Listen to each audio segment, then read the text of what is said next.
आपने सर्कस के हाथी को देखा होगा कि बाय द वे एक एवरेज एलिफेंट का जो वेट होता है वो 3000 केजी प्लस होता है, कि वो कैसे एक छोटे से आदमी जो उससे कई गुना छोटा है आराम से मैनेज हो जाता है एक रस्सी के सहारे।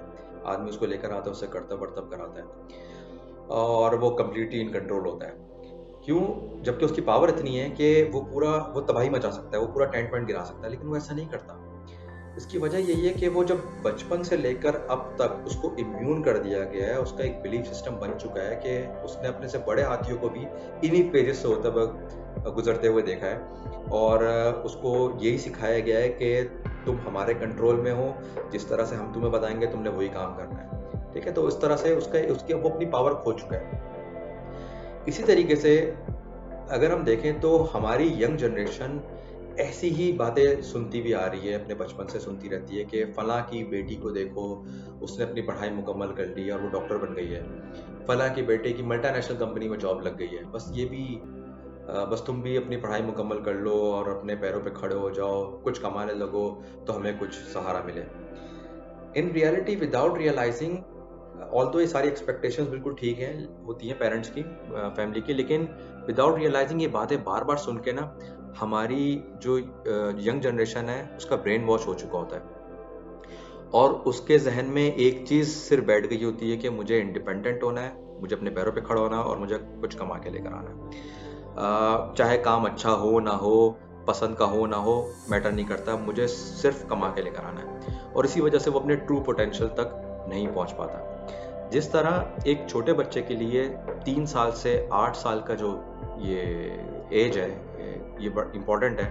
उसमें उसकी हैबिट्स डेवलप हो रही होती हैं, उसमें उसका दुनिया के बारे में एक परसेप्शन बन रहा होता है। उसी तरीके से प्रोफेशनल लाइफ के लिए 23 साल से 28 साल का जो ये पीरियड है, ये एज ग्रुप है, ये एक्सट्रीमली इम्पॉर्टेंट है। लेकिन अनफॉर्चुनेटली जैसे हम एक छोटे बच्चे की एंडलेस इमेजिनेशन को, उसके क्वेश्चंस करके सीखने की सलाहियत को अपनी रोक टोक से, अपनी डांट डपट से ख़त्म कर देते हैं, दबा देते हैं, उसी तरीके से हमारी जो यंग जनरेशन है वो फैमिली की एक्सपेक्टेशन या पेरेंट्स की डायरेक्शन को देख के या फिर अपने सोसाइटी के प्रेशर की वजह से या फिर अननेसेसरीली जो हम उनका कंपटीशन कराते हैं उनके कज़न के साथ, फ्रेंड्स के साथ, हम उनके भी पोटेंशियल उनको ख़त्म कर देते हैं और वो अपनी असल सलाहियत तक नहीं पहुंच पाते।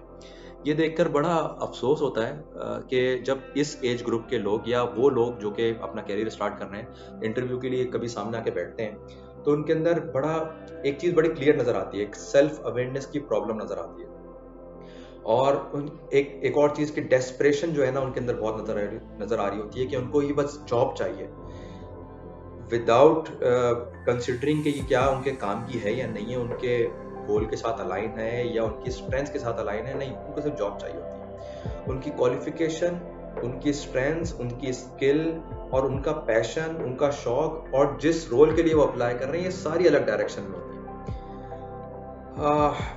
मैं इसमें सिर्फ ये कहना चाहता हूँ कि ये जो जिंदगी है ना वो एक दरिया की तरह है। जिस रिवर पॉइंट पे आप एक दफ़ा खड़े हुए हैं, वहां से आपके सामने से जो पानी गुजर गया ना, वो कभी पलट के पानी वहां से नहीं गुजरेगा। तो उसी वजह से ये जो पीरियड है ना, 23 साल से 28 साल का जो पीरियड है, ये बड़ा इंपॉर्टेंट है। अगर आप 23 साल से 28 साल के एज ग्रुप में हैं या अपना कैरियर स्टार्ट कर रहे हैं, तो मैं आपसे मुखातिब हूँ और ये वीडियो आपके लिए।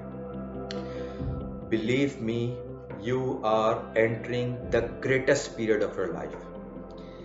आप अगर किसी 40 साल या 45 साल के बंदे से पूछें कि यार चलो एक काम करते हैं, अपना कैरियर पाथ चेंज करते हैं या कोई अपना काम शुरू करते हैं, यू विल नोटिस के वो बहुत लोएस्ट रिस्क लेगा। सही है, वो बड़ा सेफ खेलेगा। और क्यों? क्योंकि उसकी जो अब जिस स्टेज पे वो खड़ा हुआ है, उसकी जो प्रायोरिटीज हैं वो लाइफ को सस्टेन करना है, मेंटेन करना है। वो मैसिव रिस्क नहीं ले सकता। For you this is the best time to take massive risk manoeuvres. Why? Because you have no excuses और you have nothing to carry, you have no baggage to carry. आपके पास कोई, आपके ऊपर लोग डिपेंडेंट नहीं है अभी उस तरीके से, you have nothing to lose. और प्लस आप इस एज के अंदर sometimes you feel lost. Why? Because of the standards of other people. आपने दूसरे के स्टैंडर्ड से अपनी लाइफ को जज किया हुआ है। प्लीज डोंट जज your life early. You are just new in this process, in this game. You haven't tested और tried enough things in your life. इस एज में आपको लगता है कि 35 या 45 की जो एज है वो it's too old. Actually it's not. अगर आपने इस पीरियड को अच्छे तरीके से गुजार लिया, you will feel very young at the age of 35 and 40।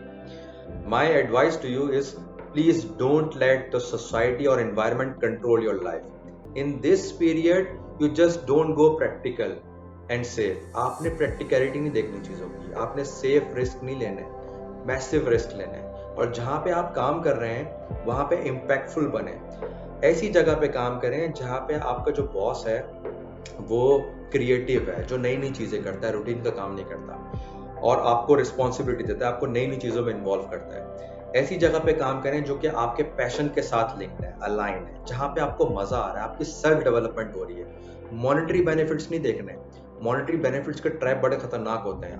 आपको ये माहौल मिला हुआ है जहाँ पे सब चीजें हो रही हैं, अच्छे आपके लिए पॉजिटिव हो रही है, आपकी सेल्फ डेवलपमेंट हो रही है, और आपको एक जगह से ऑफर आती है जहाँ पे वो टोटली अलग फील्ड है, आपके शौक के साथ, आपके पैशन के साथ, आपके विजन के साथ अलाइन नहीं है।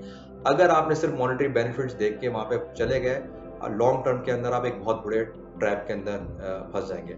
If people are not calling you crazy, you are just an ordinary person.